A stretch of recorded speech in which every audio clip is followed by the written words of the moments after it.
Assalamualaikum warahmatullahi wabarakatuh. Perkenalkan, nama saya Ditya Alvina Indonesia, NIM B100-180-473.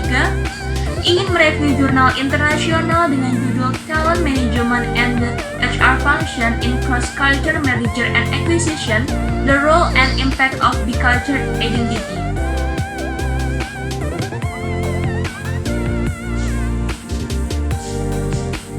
Makalah ini membahas bakat biculture dalam kaitan dengan praktek manajemen sumber daya manusia atau HRM dalam merger dan akuisisi lintas budaya atau M&A. Makalah ini mengembangkan matriks dengan menggarisbawahi dimensi spesial atau mencakup aspek mikro dari individu karyawan hingga entitas makro perusahaan dan lokasinya dalam konteks budaya makro nasional, dan dimensi temporal atau terdiri dari pra-merger, selama merger, dan fase pasca penggabungan.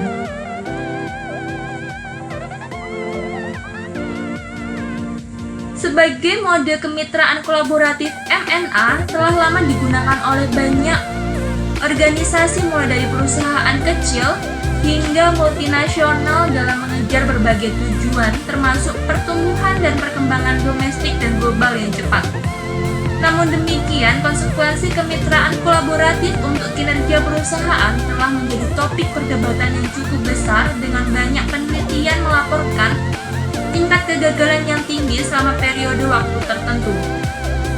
Namun demikian, semakin diperdebatkan bahwa kesesuaian strategis antara mitra tidak cukup dan bahwa keberhasilan atau kegagalan kemitraan kolaboratif pada akhirnya mungkin bergantung pada tanggapan tingkat individu dan kelompok terhadap proses perubahan setelah pembentukan dan implementasi kemitraan tersebut. Oleh karena itu, dengan latar belakang inilah makalah ini menganggap aspek manajemen bakat sebagai elemen kunci dari faktor manusia.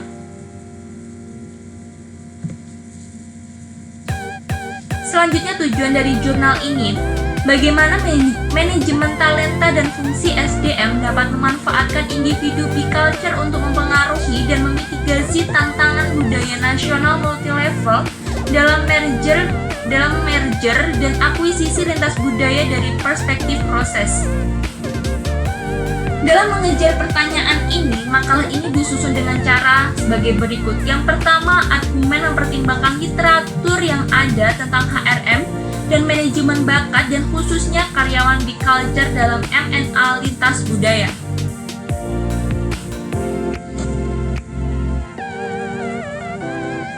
Selanjutnya, argumen-argumen yang ada. Oleh karena itu, pada tahap berikutnya dan terakhir dari pengembangan pemahaman yang lebih dalam tentang individu biculture, argumen tersebut berkembang dan mengemukakan pendekatan multilevel dengan menggunakan gagasan dimensi spasial dan dimensi temporal yang dapat berfungsi untuk memfasilitasi sebuah pemahaman yang berbeda tentang manajemen bakat biculture dan juga fungsi SDM dalam M&A lintas budaya.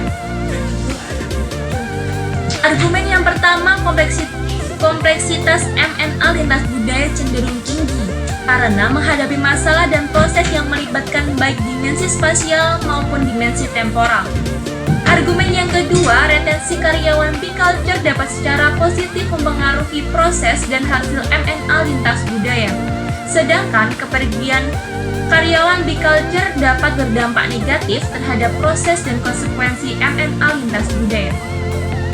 Argumen ketiga, ada dua poin. Yang pertama, 3A, fungsi SDM sejalan dengan praktik manajemen bakat dapat mengurangi tantangan M&A lintas budaya dari perspektif spasial. Argumen 3B, integrasi identitas dan pengalaman multikultural karyawan biculture dapat secara positif mempengaruhi proses M&A lintas budaya dari perspektif temporal. Pembahasan yang terakhir yaitu hasil.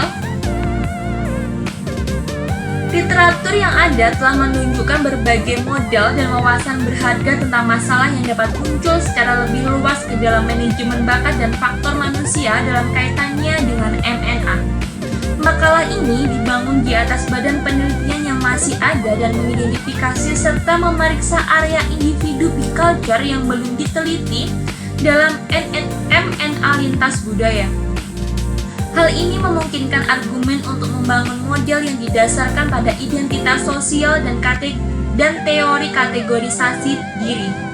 Secara khusus, makalah ini menunjukkan pada berbagai masalah konseptual terperinci seputar dimensi temporal dan spasial dari manajemen bakat di culture. Hal ini dapat membahayakan keberhasilan MNA dan pada akhirnya menyebabkan kegagalannya. Matriks kompleks yang menghasilkan serangkaian masalah yang menantang bagi manajer dan dipahami untuk ditangani secara berkelanjutan dan evolusioner. Namun, analisis konsolidasi seperti matriks dan pemodelan masalah menyediakan pegangan yang dapat membantu manajer untuk mengoptimalkan penggunaan big culture. Diskusi tersebut menggarisbawahi bahwa apresiasi mikro terhadap identitas bakat big culture diperlukan agar fungsi SDM dapat mengoptimalkan dan melibatkan individu tersebut. Demikian review dari saya, kurang lebihnya saya mohon maaf. Wabillahi taufiq wal hidayah. Wassalamualaikum warahmatullahi wabarakatuh.